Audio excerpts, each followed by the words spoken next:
tell me a little bit about Lexi and who she was?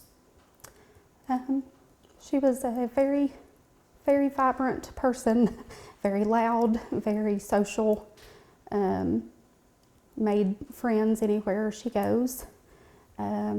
Always liked to be involved in everything, coming and going, every club, soccer, cheer in high school. She went on to college to cheer for King. Just anything that she could do to push limits. She was always pushing herself, and she just was so lively. Like, she loved life more than anybody that I know. One thing I've been hearing, I've talked to Travis and I've also talked to some of her friends earlier today, is she had a big heart and connected with almost everybody she met. Oh yeah, yeah, she did.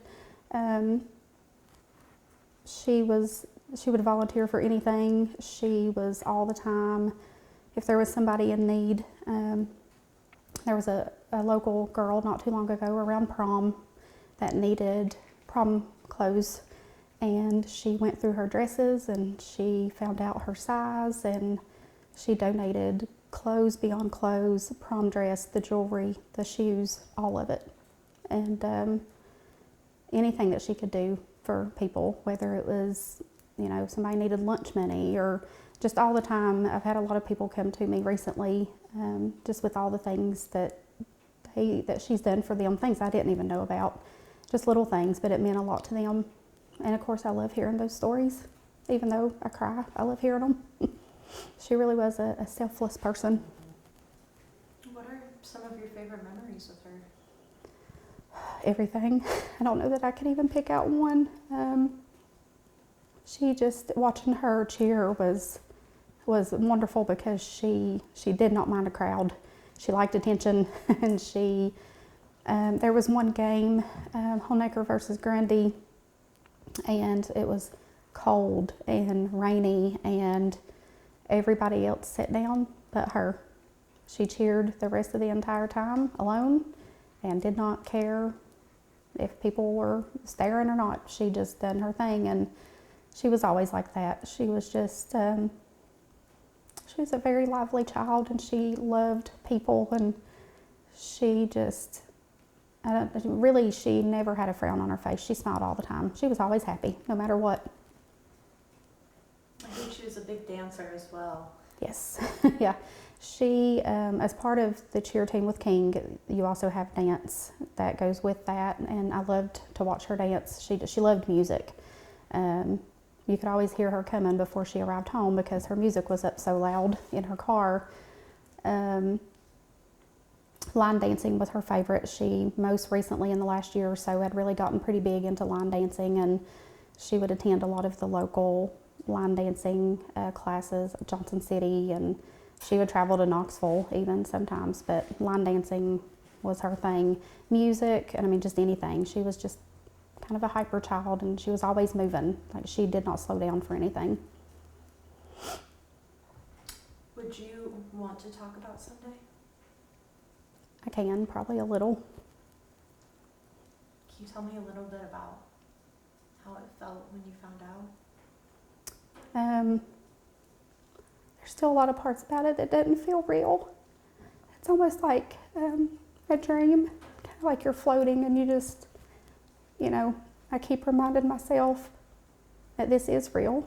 And, you know, we just live in a smaller communities, and you just don't expect to hear of a lot of things like this. It seems it's becoming more frequent, but I just don't, no parent should ever have to bury their child. And, you know, I felt it in my heart when I was there. And I know we had to wait on a final confirmation and a positive ID check. And I just knew by the looks on their faces, and, you know, the detectives and the cops, they just looked at me with such sympathy, and I just knew. I could just feel it. I felt it in my heart, and when they told me, to be honest, I don't remember a whole lot after that. I know I sat down I just sat down in the middle of the road, and I just sat there, and I don't remember a whole lot after that, to be honest. It's kind of like, it's very foggy. going forward, you know, people are going to see this who don't know you, they don't know your family, they didn't know her. How can people support you right now?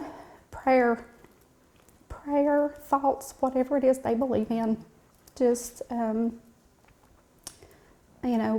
words, being there, and even just if there's no words, a smile helps.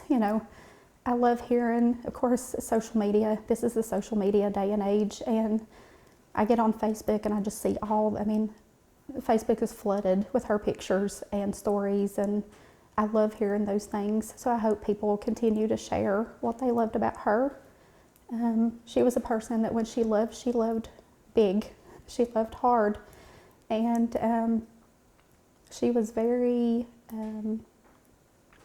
territorial about her family and the people she loved, and she would take up for them, and she was there no matter what. And I just love to see all the things that people say about her, and what they loved about her, and I will live every day to make sure that her memory is kept alive and that she's never forgotten about. Is there anything else that you'd like to add about her? She didn't deserve what happened to her. Nobody does. And it's just, you question why. And she just had her whole life ahead of her. And, she was such a smart person. She graduated with honors and a full scholarship, and she had everything in the world coming her way. And she just didn't get to live long enough. It's just not fair.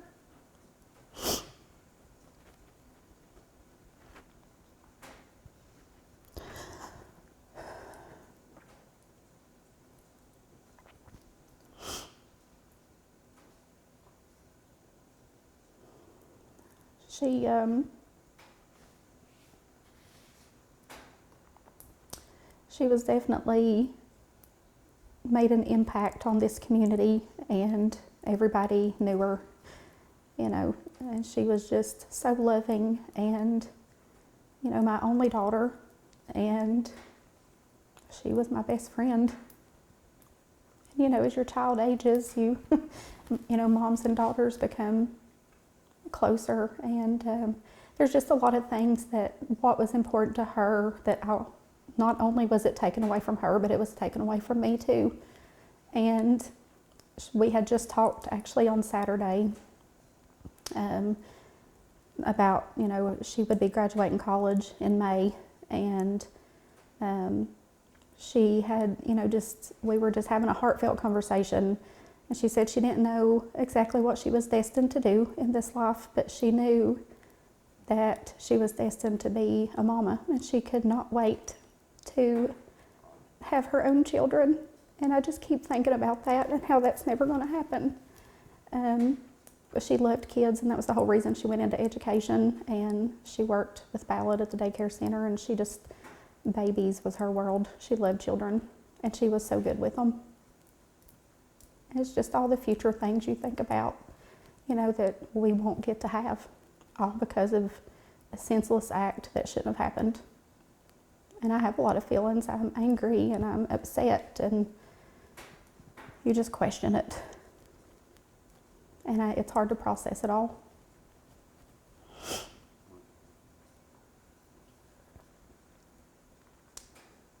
Is there anything else that you'd like to add? Other than the fact that she, a lot of people don't, we have a small community, so, just 2 years ago, she lost her dad to cancer, and she was a trooper. She come through that. We actually buried him on Saturday, and she started college on Monday, and not many people could do that. She was strong, and she would do what it took to meet her goal, and she come through such hardship, all of us have, and she come through that. And, just in the last few months, she was back. She was vibrant, and she was happy, and, she was able to she was ready to move forward and live the rest of her life and, you know, and keep his memory alive. And then this. It's just not fair. She overcome a lot. And she should still be here to, you know, to live out her life and her dreams.